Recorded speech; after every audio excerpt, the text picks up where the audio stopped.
Hi, this is Shane Starr with Philosophical Reflections on Religion.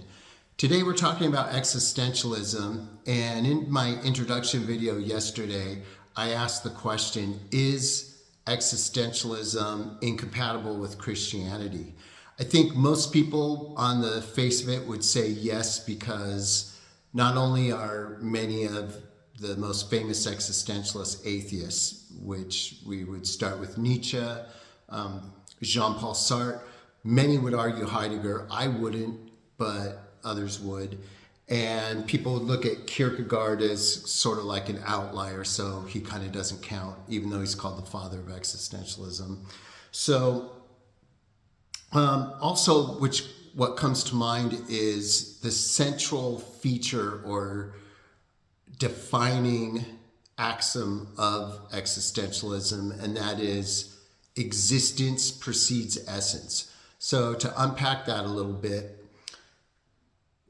when we think of life under God, we think of God's essence first, and God created us for a purpose and made humanity for a specific reason, which gives us our nature and our essence. Then we accept that as our determining factors and move on with our lives in that direction, hopefully. Existentialism, the way Sartre arranged it, turns that upside down, says, well, if there's no God, then anything's possible. Then existence is where we're at. That's our starting point. And then, and only then, can we figure out what our true nature and purpose and meaning of life is, and we do so through our actions. Now, even though there's some fundamental disagreements between someone of my own philosophy and Sartre's, there's something beautiful and very profound and true about what he's saying, and that is the starting point of existence. So even if God exists, which I of course believe God does exist, but even if God exists, we don't have mathematical certainty of not only God's existence, but our nature and our purpose from there. Now, we can have faith of that, and the faith can rest on sound reasoning, but we do not have mathematical certainty. And as a result, we need to decide for ourselves what we're going to believe in. Thus, that brings us right back to Sartre's starting point. We have to decide what is true for us. And I think, however theologically unacceptable or distasteful that is, I think it's true to a certain extent. Now, something that I think is worth mentioning here is, guess what? We don't have mathematical certainty of anything, really. We don't even have mathematical certainty, most of us, of who our parents are, let alone the decisions we have to make about marriage, about career, about job offers, about friendships, about choices regarding relationships. Do I loan this person money? Well, he is my son, but he's been untrustworthy in the past. Do I go ahead and do it anyway? Or your husband or your wife. And we still, the way life works, we still have to move ahead. We take the best evidence we have and we move ahead with a decision. And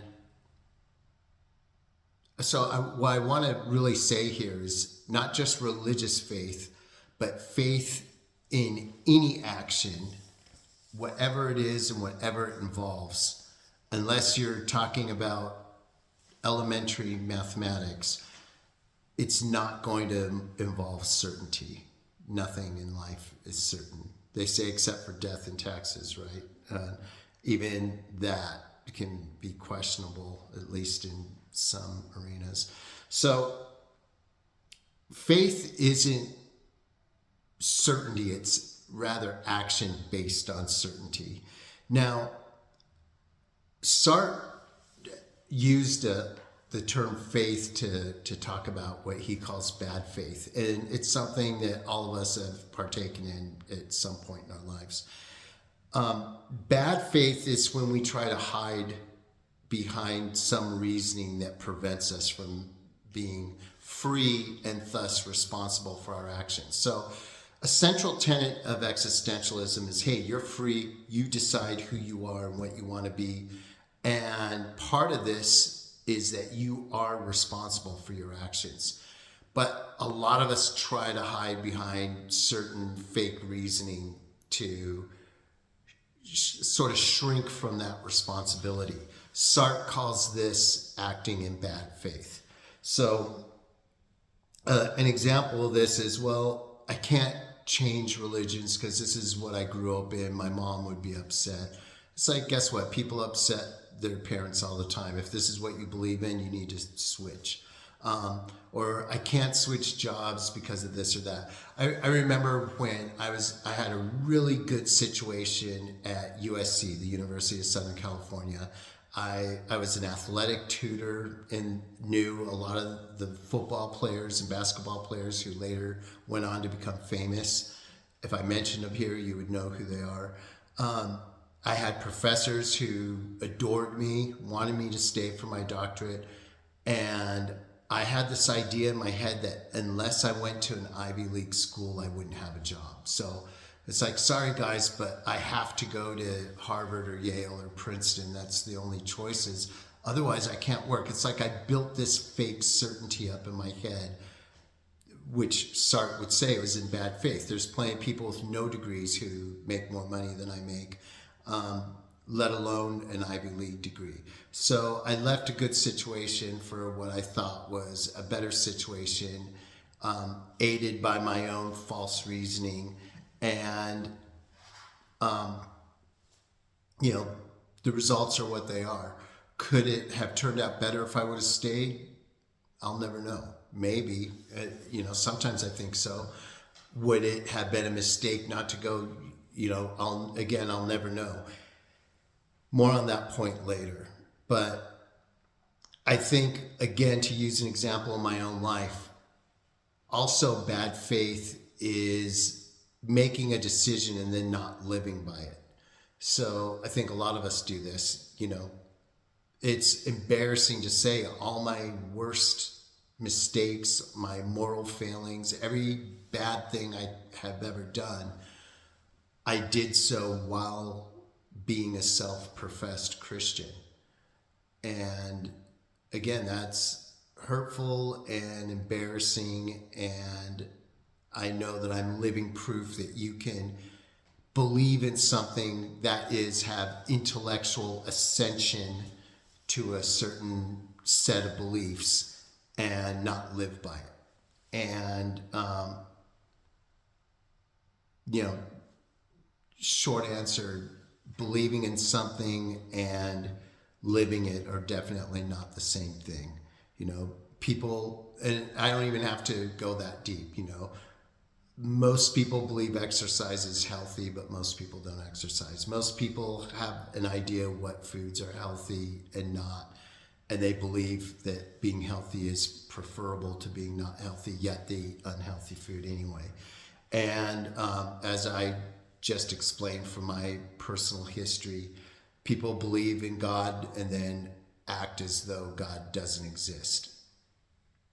So the thing that existentialism is so good about is it uncovers bad faith and reminds us that we are responsible for our actions. Yes, we are free to decide, and we must decide.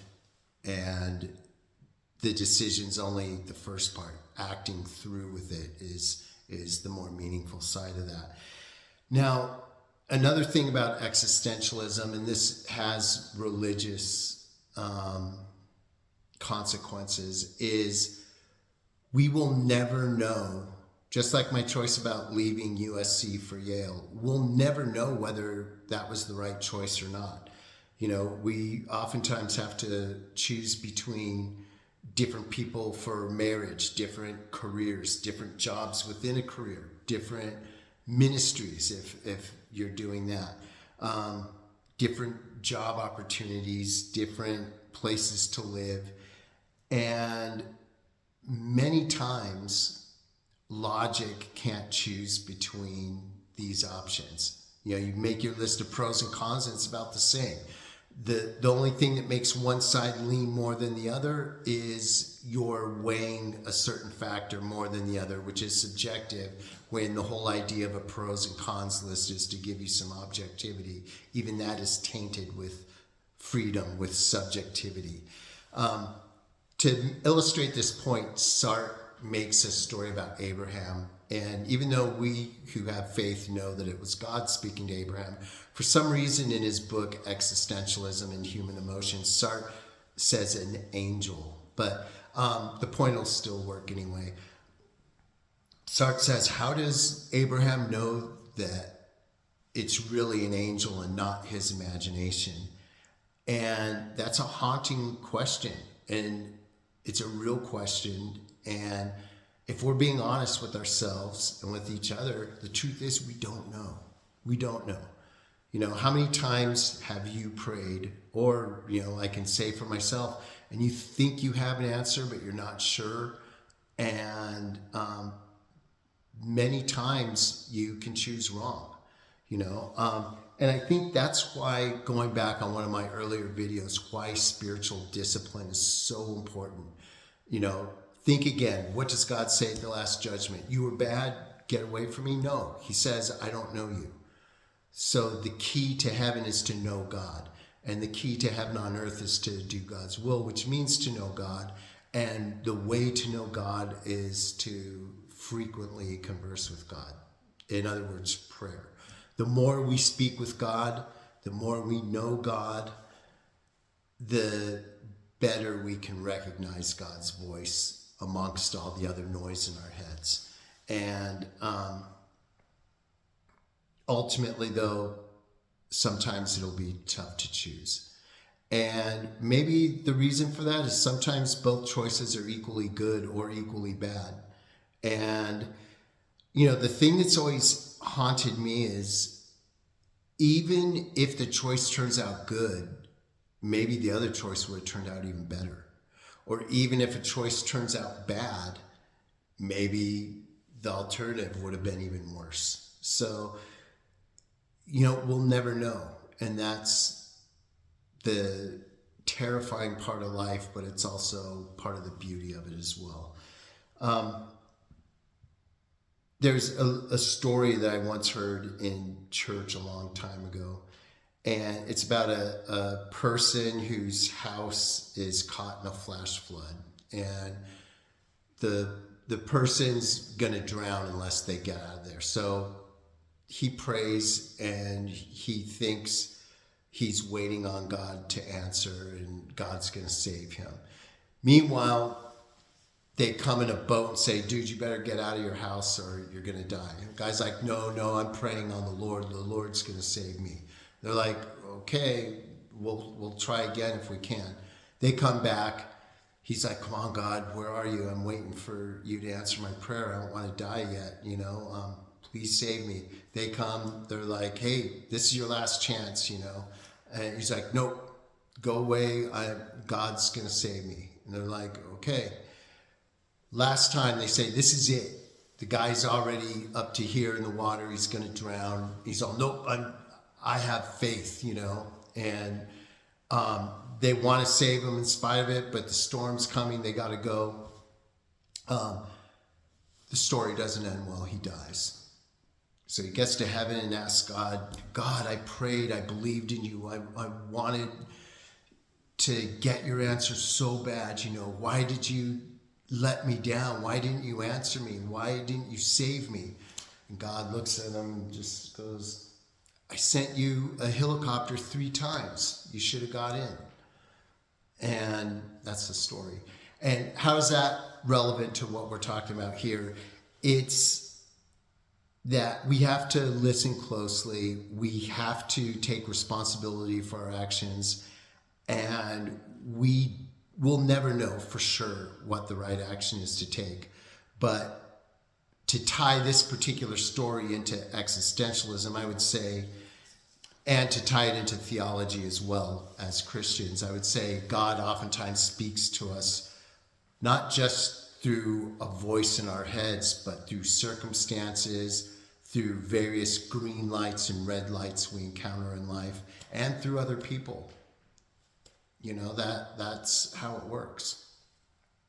So, our final conclusion: we can't avoid making choices in life. We can't wait for certainty forever. We can't just believe, we have to act.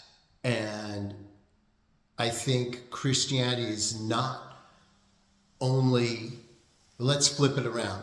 Existentialism is not only compatible with Christianity, I think it's a necessary part of faith. If you believe, if you have faith in God, you are an existentialist. God gave us freedom. Christianity tells us what freedom is for. And existentialism reminds us to actually live it. That's all I have for today. See you next week. God bless.